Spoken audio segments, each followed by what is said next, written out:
My science project title is The Behavior of Cheating Fathers. That's what my son announced during his 6th grade class presentation, where my husband and I were attending.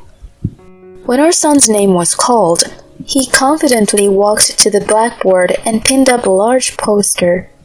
The room went silent for a moment, then erupted in murmurs. Undeterred, our son began presenting.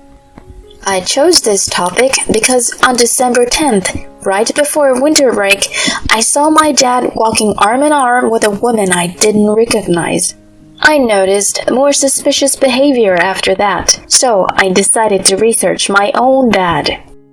From the back of the room, I stared at the poster, filled with numerous photos and detailed research findings. I realized it all. My husband's late nights and his distance from our family. He had been cheating. I was seething inside. I wouldn't stand for this. I shot my husband a glare and demanded, "What is this about?" He looked back, pale and trembling. Stay with me to see how this story unfolds. My name is Emily, a 40-year-old working mom. I've been with the cosmetics company I joined right out of college. I've recently been promoted to a manager position and I'm finding it fulfilling. My husband's name is James.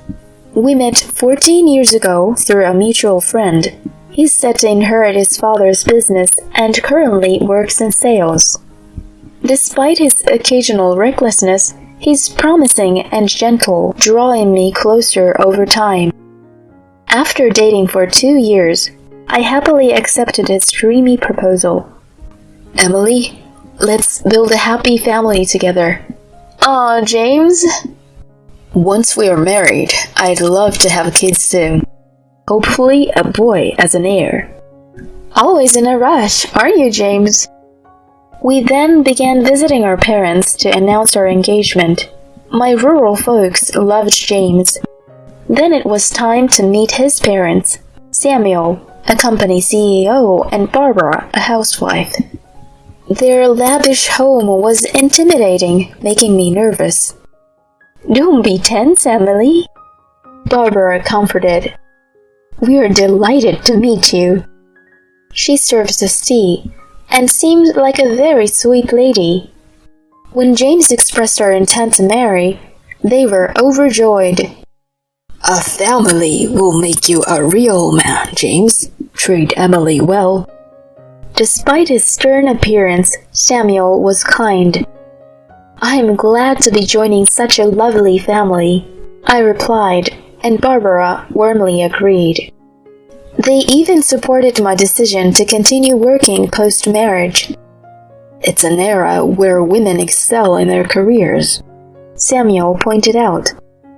On our way home, James said, "It seems my folks really liked you. Your parents are wonderful. Dad is usually strict, but what scares me more is Mom. When she's mad, it's terrifying." I was surprised. "Really? We better not upset her then." "Don't worry, she seemed fond of you." Following our lavish wedding, we began living in the apartment Samuel gifted us. With James often away due to work, house chores largely fell to me. Juggling my job and housework was challenging, but modern appliances made it manageable. Thankfully, he helped out occasionally, so I wasn't too frustrated. A year after we got married, I discovered I was pregnant. Hearing the news, James was ecstatic, jumping for joy. "Oh my gosh, Emily, I'm going to be a dad. Thank you." My in-laws were just as thrilled as he was. "Take care of yourself, Emily. We'll do whatever we can to help." With teary eyes, my mother-in-law tightly grasped my hands, while behind her, my father-in-law couldn't hide his joyful smile. I genuinely felt grateful to have them as my in-laws. My parents live in the countryside, farming, so I don't see them often. During my pregnancy, Barbara took such good care of me. Thanks to her support, my pregnancy went smoothly, and I gave birth without any issues to a lovely baby boy. Seeing the relief on the faces of my husband and in-laws, I said to Barbara, "Would you like to hold the baby?" Taking the baby, she exclaimed with delight, "Oh, how adorable! Have you already decided on his name, Emily?" We discussed it and decided on Noah. "What a beautiful name, little Noah. Nice to meet you. I'm Grandma Barbara. Now, let's say hi to Grandpa." At that moment, my husband and I truly felt surrounded by familial bliss. 12 years have passed since then, and Noah is now in 6th grade. Though he's become a bit distant compared to when he was always following me around saying, "Mom, Mom," he's grown into a kind and intelligent boy. We've maintained a great relationship with my in-laws. They've been understanding of my work commitments, even looking after young Noah on my behalf and frequently checking in with me. They adore him, sometimes spoiling him a bit too much, and he seems to love them in return. However, one thing has changed: my relationship with James. We still live together, occasionally bickering, but generally getting along. However, over the past year, he has become unusually distant towards both me and Noah.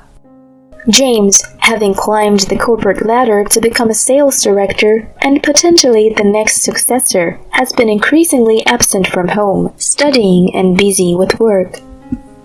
He rarely speaks to Noah and usually just drinks and goes to sleep at home.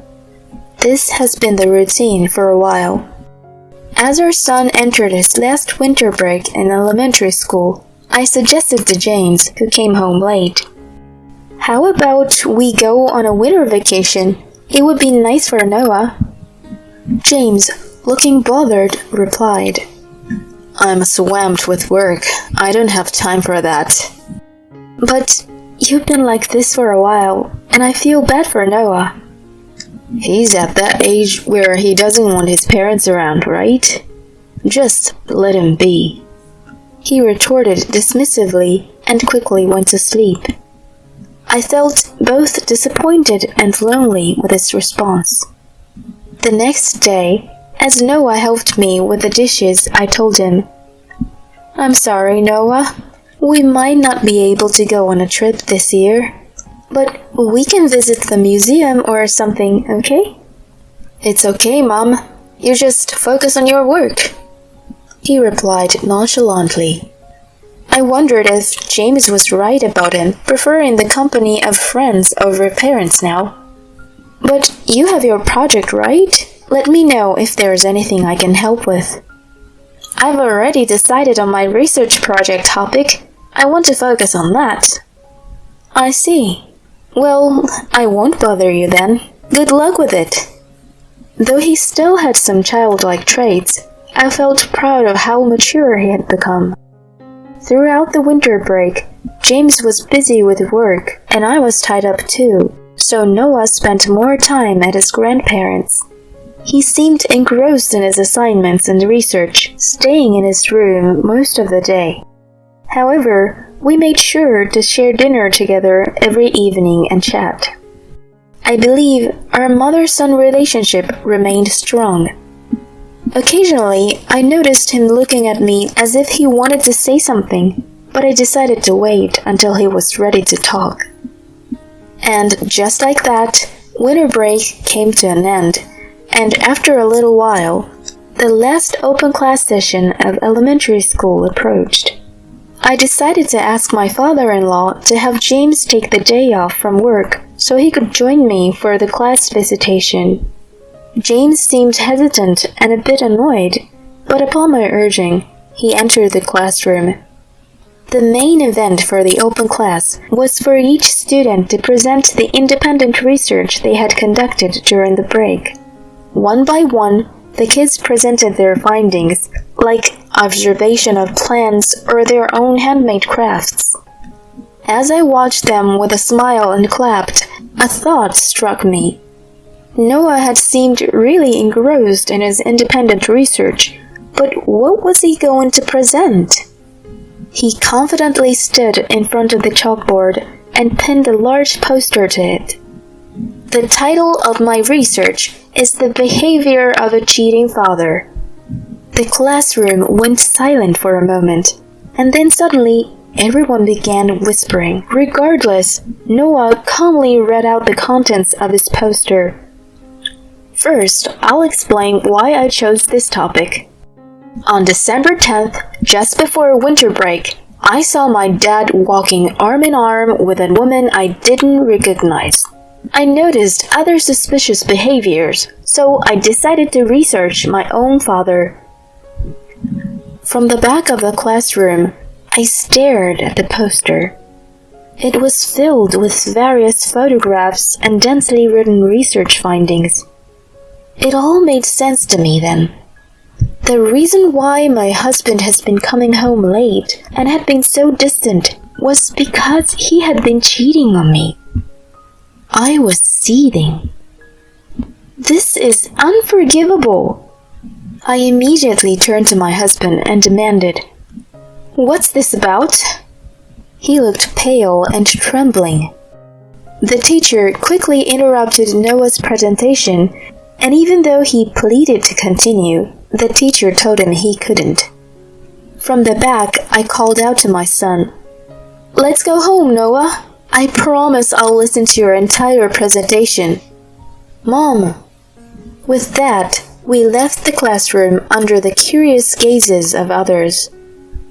In the parking lot, I sharply told James, who was turning pale and trying to get into the car, "You can walk home." I drove straight to my in-laws' house with my son. "What happened, Emily? Why isn't Noah in school?" Barbara exclaimed, while her husband looked on with a puzzled look. To them I said, "Please, take a look at Noah's research." I had him spread out his poster on the table. I hadn't been able to see it from the back of the classroom, but the contents were incredibly detailed.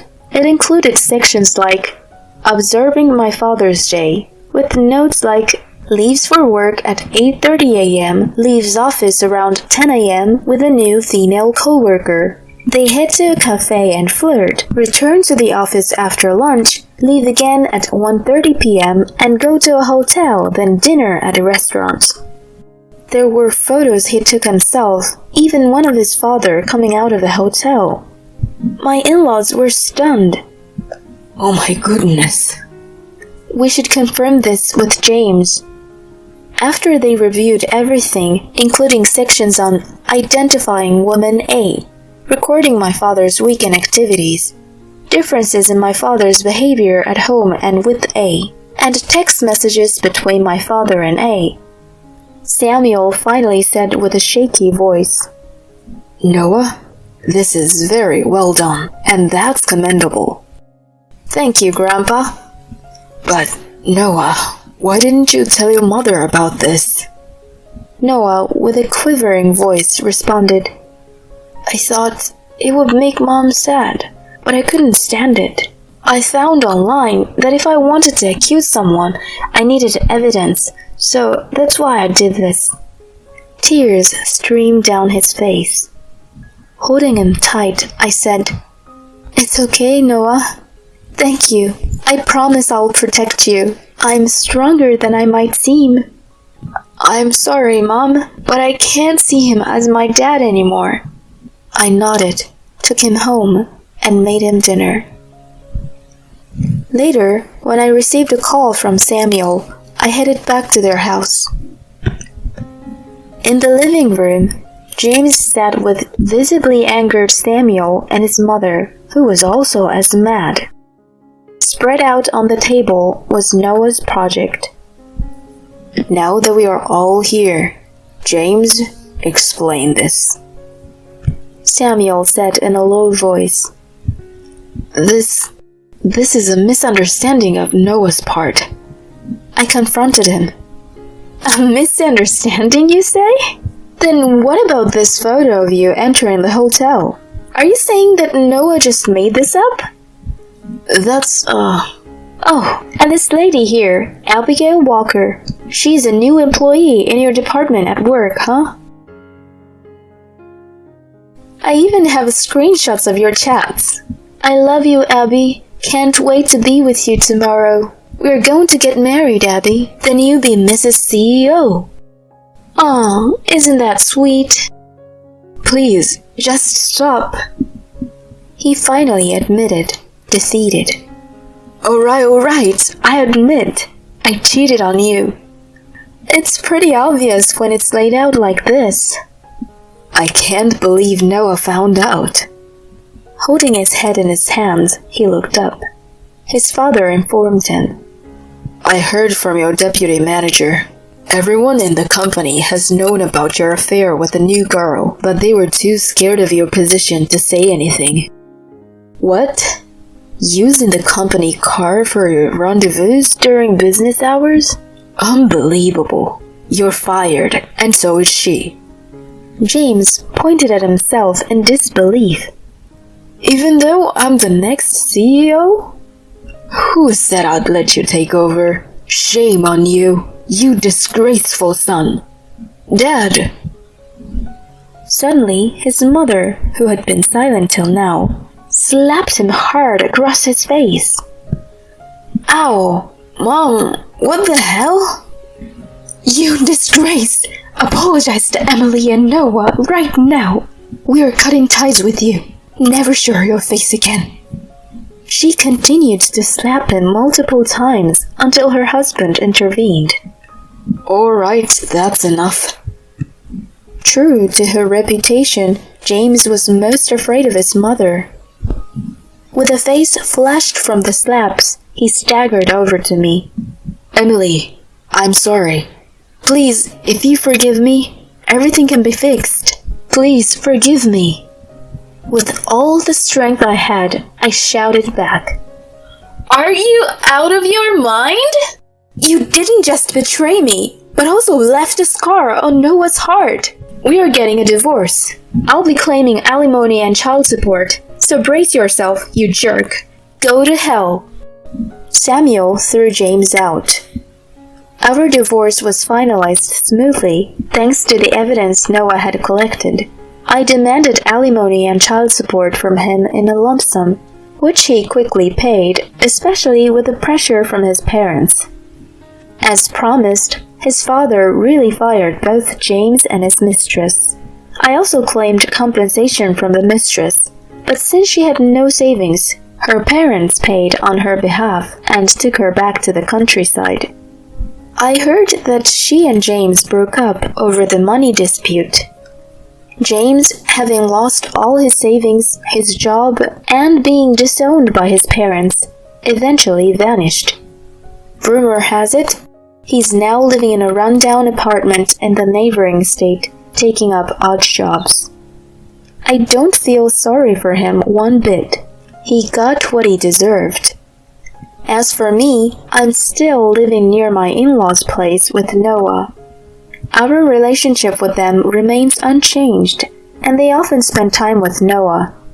He has declared that he'll take over his grandfather's company, to which he responded with evident joy. As I move forward, I'm grateful for the unwavering support from my in-laws, and look forward to enjoying every moment of my son's growth.